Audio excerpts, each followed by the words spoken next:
Welcome to MI Mondays. I'm happy to kick off our 2024 with the Yabbats.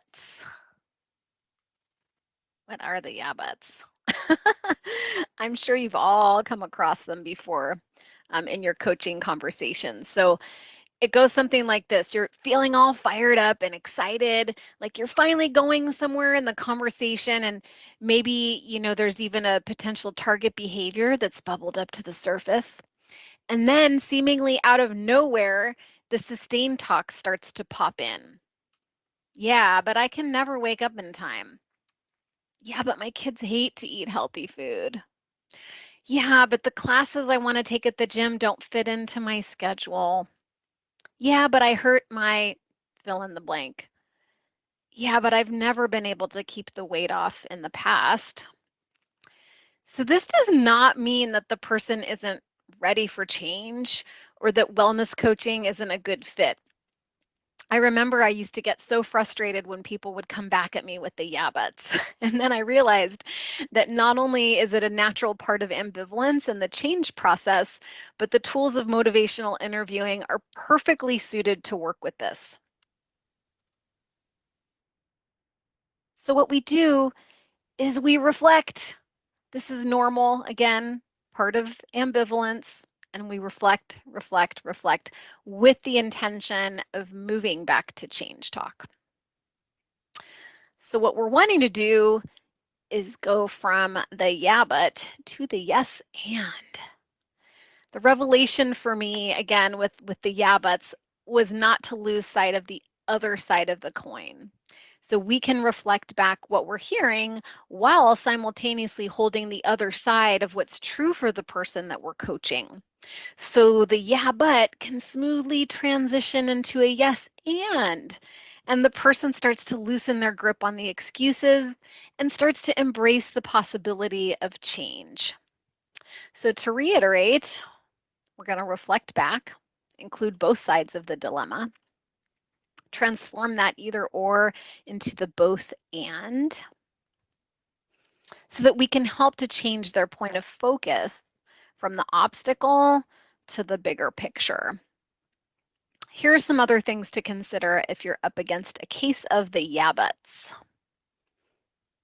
Did you let your fixing reflex take over? It happens to the best of us. Perhaps in the excitement, with the best of intentions, you jumped in with a recommendation for what you thought the next best step would be for them.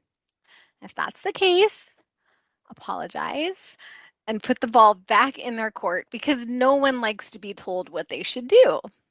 So you could try something like, I'm sorry, of course you know yourself best.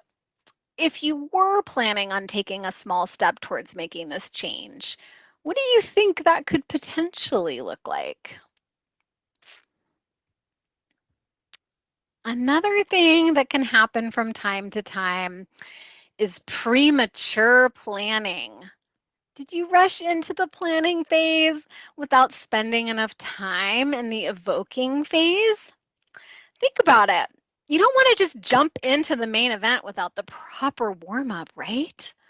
Spending plenty of time evoking tends to really get the wind in a person's sails. And when they're all pumped up, they're going to be less likely to fall back on excuses. If you haven't identified what the person you're coaching values or uncovered their deepest why, you've rushed into premature planning. So don't rush into planning.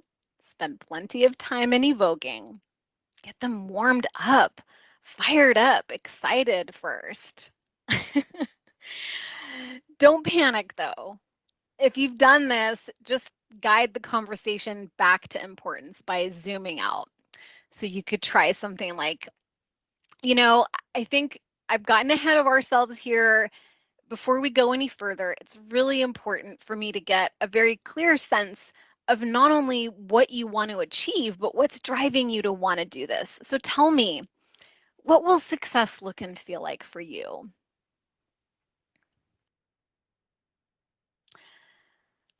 perhaps they aren't quite as ready as you think they are. So now could be a great time to use the readiness ruler to see where they're at and potentially generate some change talk.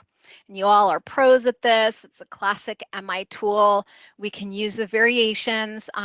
You can start with importance, right? So on a scale of 0 to 10, with 0 being, why are we even talking about this, to 10 being, this is everything to me, where do you land? Get them to sort of talk about that. You go with the backwards question to generate change talk. You may or may not want to bring in the confidence ruler as well. So lots of things to do here when you hear those yeah buts creeping in. Another thing to consider is maybe there's been an empathy miss. So, does the person you're coaching feel heard, seen, and understood by you? Have you really deeply listened to them and offered complex reflections? Have you smoothed them out with plenty of empathic reflections? If their feathers are still ruffled and they don't feel like you've seen them, they're going to continue to call attention to their flaws and perceived issues. So it's never too late to go higher with your empathy. Just remember not to hang out there for too long, because we're not here to commiserate, but rather to engage and inspire, encourage as well. So have you been practicing deep listening? Have you been offering those complex reflections to demonstrate your understanding? Never too late to reflect. And then if you are reflecting sustained talk, just know what you're doing and attempt to periodically move the conversation towards change talk from time to time to see if they bite. So here's what that might sound like. You can try offering like a stabilizing reflection followed by a long pause to see if they might pick up the other side of the argument. You're really struggling with this injury and it's feeling like the odds are stacked against you. Pause, pause. See if they come up with something. They might argue in favor of the change. Then you can just reflect that change back. But if they keep coming back with more and more sustained, yeah, this injury is terrible, I don't know what I'm going to do, etc., you can try lending them some change talk, maybe in a double-sided reflection. So that might sound like, when you think about it, it often feels impossible. And at the same time, there is a small part of you that wants to believe that you can make this happen because your mobility and independence are so important to you.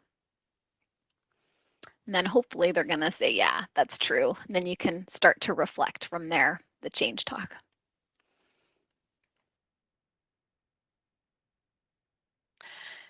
So remember, from yeah, but to yes, and. Next time you hear a bunch of yeah, buts, just remember ambivalence is okay. It's normal. And that we can turn these yeah, buts into yes, ands. As coach chameleons, we can hold and reflect back that full 360-degree view to help our members keep our members' perspective balanced. So to summarize, the yeah buts are not necessarily a roadblock at all because ambivalence is normal. While acknowledging barriers, we can also help people to zoom out and get creative. That's the one eye over here, one eye over here. Check your fixing reflex. Make sure that they're coming up with the options first. Don't be a premature planner. Check in around the vision, importance, and confidence. And make sure that you're practicing deep listening and empathic reflections. So now it's time to practice. This is an example where the fixing reflex got the better of the coach. So the coach says, you miss that after gym glow feeling that you used to get, and you can't wait to get back to it. Yeah, but I'm so busy now with the 2 jobs, and I just don't know how I'm going to get across town again. Well, a lot of gyms now offer a live stream option, so you can work out at home. Yeah, but my internet is so slow, and besides, I hate trying to watch a screen while I'm exercising. It doesn't feel right. All right, so how might you turn this around? I'm also going to post it in the chat for you. And that's it for today's MI Monday. I can't wait to see your reflections in the chat. Feel free to post along the week, and we'll see you next week for next week's MI Monday. Bye.